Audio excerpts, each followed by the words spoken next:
December 2nd, 1804. Notre Dame Cathedral.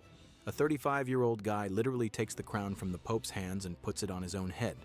Napoleon Bonaparte just crowned himself Emperor of France in front of everyone, and the main character energy is unmatched. Within 10 years, he'll control most of Europe. Within 20, he'll be gone. Eliminated by the exact same traits that made him unstoppable. His chart predicted all of it.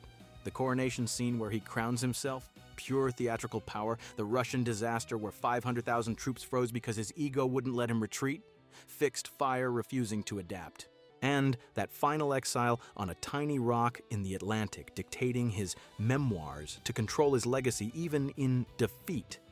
An obsession with how history remembers him, playing out in real time.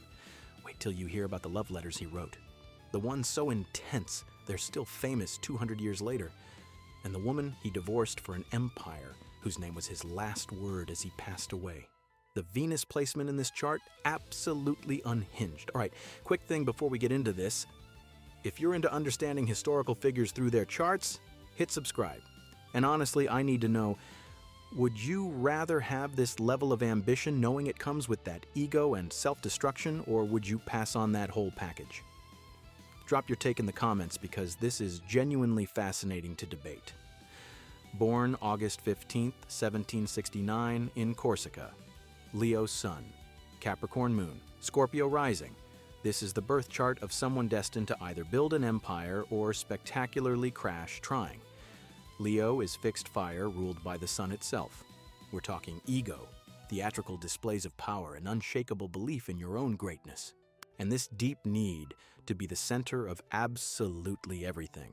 The sun doesn't orbit around other planets orbit around it. That's the mentality. Now add Capricorn Moon. Cold ambition, emotional detachment, strategic patience, the ability to work 20-hour days without breaking. Then Scorpio Rising gives you that intense magnetism, the penetrating stare that makes people either worship you or fear you, and this obsession with control that borders on paranoia. We don't have his exact birth time confirmed, but multiple sources place him as Scorpio Rising. And honestly, look at any portrait. That's Scorpio Rising staring back at you. This combination is empire builder energy. But it's also the chart of someone who cannot adapt, cannot compromise, and cannot accept that they might not be destiny's chosen one. Throughout this video, you're going to see how the need for glory drives every single decision. You're going to see fixed fire's inability to bend when circumstances demand flexibility. And you're going to see how believing he was the center of the universe became the exact thing that destroyed him. Ajaccio, Corsica. 1769, second of 8 kids. His dad was a lawyer from minor nobility, which means Napoleon grew up with just enough status to know what real power looked like, and to feel absolutely humiliated that he didn't have it. Classic wounded pride origin story. France had literally just annexed Corsica the year before he was born, so he's growing up Corsican in a French-controlled island, speaking Italian and Corsican at home, getting mocked for his accent. At 9 years old, they send him to military school in France, Brienne, and it was brutal. The other kids were from actual French nobility. They had money, they had the right accent, they had everything Napoleon didn't, and they made sure he knew it. They called him the Corsican. They mocked his height, even though he was literally average height for the time. But the Napoleon complex myth stuck perfectly with the overcompensation narrative. But fixed fire signs don't break under pressure. They burn brighter. Napoleon retreated into strategy books, studied military tactics like his life depended on it. That Capricorn Moon work ethic kicking in hard. He'd spend hours reading about Alexander the Great, Julius Caesar, all the legendary conquerors, already seeing himself in their lineage, already convinced he was destined for something monumental. When his father passed in 1785, Napoleon was 16 and suddenly responsible for his entire family, 7 siblings, his mother, all on a second lieutenant's salary.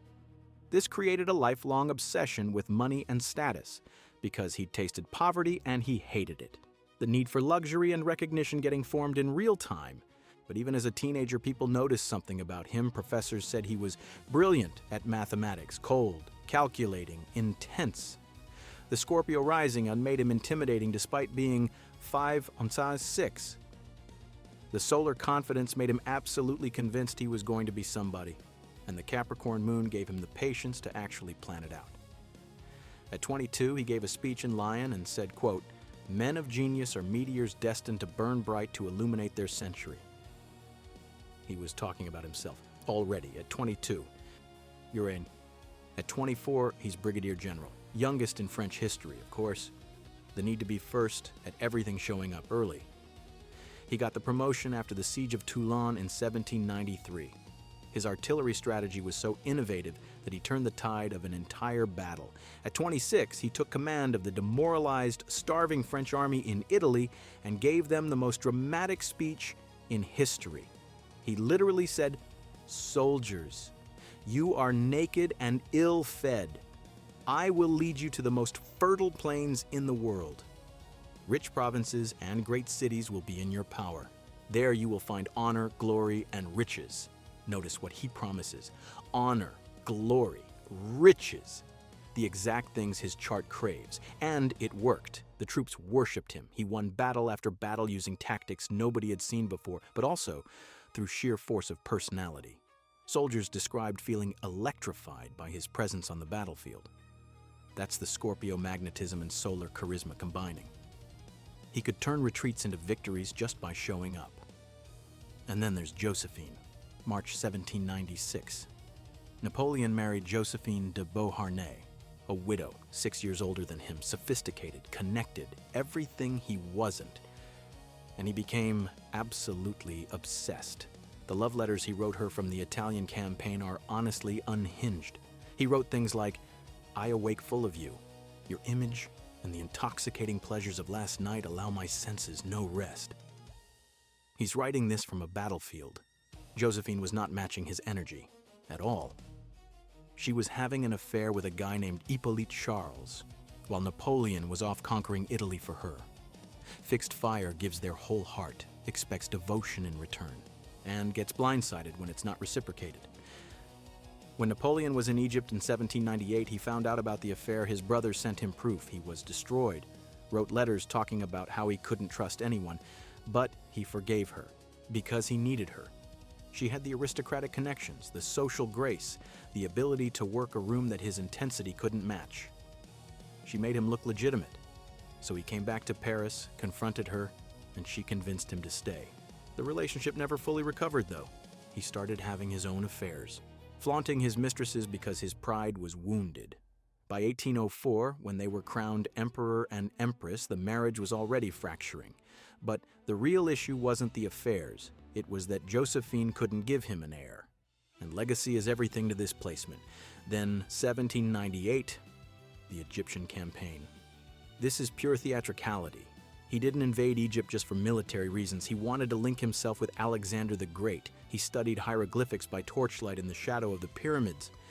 He brought scholars and scientists along to document everything. He positioned himself as a liberator, not a conqueror. The Capricorn Moon strategic thinking made it militarily sound, but the solar ego made it a performance, a statement. I am the next Alexander. When he got back to Paris in 1799, he staged a coup. November 9th, the coup of 18 Brumaire. Why wait? Why ask permission? The government was weak. He was popular. The opportunity was there, so he took it. Became first consul. Moved into the Tuileries Palace and immediately started modernizing France with that Capricorn efficiency. He created the Bank of France, the Legion of Honor, the Napoleonic Code that's still the basis of French civil law today. But he wasn't just governing, he was building the infrastructure for his legend, December 2nd, 1804. The coronation. 5 years after seizing power, Napoleon decides he's not just first consul anymore, he's emperor, and he's going to have the most elaborate coronation ceremony Europe has seen in 1,000 years. He commissioned Jacques-Louis David to paint it. The painting is 30 feet wide. He wore a golden laurel crown like a Roman Caesar, velvet and ermine robes. Pope Pius VII is standing there ready to crown him. And Napoleon takes the crown from the Pope's hands and places it on his own head. Then crowns Josephine himself, because no one else was worthy to crown him. The ultimate power move. He literally could not let someone else have that moment of power over him. But behind the pageantry, there was pressure building. His family kept pushing him about needing an heir. Josephine was getting older. The possibility of children was fading. And Napoleon, despite everything, was caught between his heart and his dynasty. In 1809, he made the choice. He divorced Josephine. The ceremony was devastating. Both of them read statements of devotion to each other. Napoleon said, "Far from ever finding cause for complaint, I can only congratulate myself on the devotion and tenderness of my beloved wife." Josephine reportedly fainted, then fled the palace in tears. He told her, "I love you still, but in politics there is no heart, only head." Cold, calculated, Capricorn Moon choosing strategy over emotion. Within months, he married 19-year-old Marie-Louise of Austria. Political alliance, royal bloodline, and in 1811 she gave him what Josephine couldn't, a son. Napoleon II, King of Rome. The heir secured. From 1804 to 1812, Napoleon was basically unstoppable. The Napoleonic Wars, he defeated Austria at Austerlitz in 1805. He called it the most beautiful battlefield I've ever seen. Very normal thing to say. Defeated Prussia, dissolved the Holy Roman Empire, made his siblings kings and queens of European countries. Joseph became king of Spain. Louis became king of Holland. Jerome became king of Westphalia. He was building an empire centered entirely on himself. The sun at the center of the solar system, everything revolving around him, and it was working. He controlled territory from Spain to Poland. That Capricorn Moon kept him organized. He remembered every soldier's name, every supply detail, every tactical advantage. He worked 18-hour days, micromanaged everything, but the drive for glory never stopped. He needed the monuments, the paintings, the Arc de Triomphe, the constant validation that he was the greatest military genius in history. He once said, "What I seek above all is greatness. What is great is always beautiful." And then, the quote that defines his entire chart, "I am not a man like other men. The laws of morality do not apply to me." He actually said that. Believed it. The God complex fully activated. Let's talk about the patterns screaming from this chart. First, the need for external validation. He created the Legion of Honor specifically to hand out awards with his face on them. He commissioned endless paintings of himself on horseback. He built monuments. He needed everyone to know he was the greatest, not just to know it, to say it, to write it, to immortalize it. Second, fixed fire's inability to adapt. This is crucial. Fixed signs don't bend, they don't compromise, they double down. The Spanish guerrilla war dragged on for years because Napoleon couldn't adapt his grand military strategy to irregular warfare. He kept trying to fight them like a conventional army. Third, the God complex, ruled by the sun, literally believing you are the center of the universe. That quote, "I am not a man like other men." That's not confidence, that's delusion. Fourth, overextension through ego. And this is where it all falls apart. The Russian campaign. 1812, his greatest mistake. This happened because Tsar Alexander the Great snubbed him, refused to enforce Napoleon's blockade against Britain, started trading with the British behind Napoleon's back. And the wounded pride couldn't accept it, couldn't let the disrespect slide.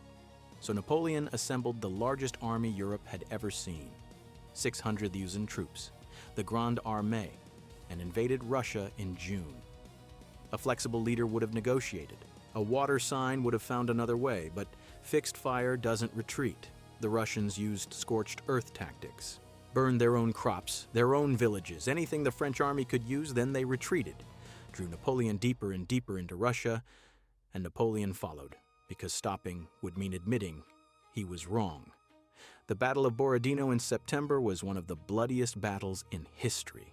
70,000 casualties in a single day. Napoleon technically won, but at what cost? He reached Moscow in mid-September. The city was abandoned, empty, and then the Russians burned it, set their own capital on fire. Napoleon waited in the Kremlin for 5 weeks, waiting for Alexander to surrender. Alexander never responded. By October, Napoleon finally realized he had to retreat. But it was too late. Winter was coming. The retreat was a nightmare. Freezing temperatures, starvation, constant attacks. Soldiers froze to death in their sleep. Horses collapsed and were immediately butchered for food. The Grande Armée disintegrated. Of the 600,000 men who invaded Russia, fewer than 100,000 made it back. 85% casualty rate, the greatest military disaster in Napoleon's career, entirely because his pride wouldn't let him back down from a slight. After Russia, the European powers smelled blood. They formed another coalition. He fought back, won some battles, lost others. But the tide had turned. In 1814, with Allied troops closing in on Paris, Napoleon abdicated. They exiled him to Elba, this tiny island off the coast of Italy. But he couldn't stay down, couldn't accept defeat, couldn't fade quietly into history. In February 1815, he escaped. With like 1,000 men, landed in southern France, and the troops sent to arrest him joined him instead. That's the magnetism, that's the Scorpio intensity. By the time he reached Paris, he had an army. King Louis XVI fled, and Napoleon was emperor again. The 100 Days, March to June 1815. He tried to reclaim his empire, reorganize the army, prepared for war, but Europe wasn't having it. Britain, Prussia, Austria, Russia, they all mobilized against him. June 18th, 1815, Waterloo. Belgium, British and Prussian forces under Wellington and Blucher. Napoleon tried everything, but his marshals were exhausted. His troops were outnumbered, and he'd made too many enemies. He lost decisively. On June 22nd, he abdicated again. This time, the British weren't taking chances. They exiled him to St. Helena, a tiny volcanic rock in the South Atlantic, 200 miles from the nearest landmass, absolutely isolated. And Napoleon spent the last 6 years of his life there, in a damp, moldy house called Longwood, with a handful of loyal followers, under constant surveillance by the British governor, Hudson Lowe, who refused to call him emperor, just called him General Bonaparte. That wounded pride every single day. Napoleon was depressed, obviously, physically declining. His health was falling apart. Stomach pain, weakness, confined to bed for months, but you know what he did? He dictated his memoirs for hours, every day, to anyone who would write them down, creating his own legend, spinning his own narrative, making sure history would remember him the way he wanted to be remembered. Control the story. Control your legacy. His companions left one by one. Las Cases left in 1816. Gourgaud left in 1818. Napoleon became more isolated, more bitter. And then news reached him. May 1814. Josephine had passed away. Pneumonia. She'd been gone less than a month after Napoleon's first exile to Elba. When he heard, he locked himself in his room for 2 days. Wouldn't see anyone. Wouldn't eat. The woman he'd divorced for an empire. The woman whose name meant more to him than any crown. By early 1821, Napoleon knew he was fading. In April, he wrote his will, dramatic to the end. He said, "I die before my time, eliminated by the English oligarchy and its hired people," making himself a martyr even in death. May 5th, 1821. He passed away at 51 years old. His last words were fragments. France, army, head of the army. And then his final word, Josephine, after everything. After the empire, the wars, the glory, the defeat, his last thought was her. So what did his chart predict from the beginning? A meteoric rise through pure charisma and unshakable self-belief. Exactly as written. The ultimate downfall because fixed fire cannot adapt, cannot compromise, cannot accept reality when it contradicts their vision. Right on schedule. And that final exile, dictating memoirs to control how history remembers him. Inevitable. Napoleon conquered Europe and lost everything because he couldn't learn the lesson his sun placement was screaming. Sometimes you have to set. He built an empire on willpower and charisma. He inspired millions. He changed the course of European history, but he also invaded Russia in winter because his pride was hurt. He crowned himself because he couldn't let anyone else have power over him. He divorced the love of his life for a dynasty that lasted less than a decade. And he died in exile, still trying to control his story. That's the glory and the tragedy. The light so bright, it eventually burns everything around it. Napoleon proved that unshakable self-belief, that solar confidence. That main character energy becomes fatal when it hardens into delusion. He literally could have kept France, could have negotiated peace, could have retired as one of history's greatest leaders, but fixed fire doesn't retire, fixed fire doesn't compromise. Fixed fire would rather burn it all down than dim their light, and that's exactly what happened.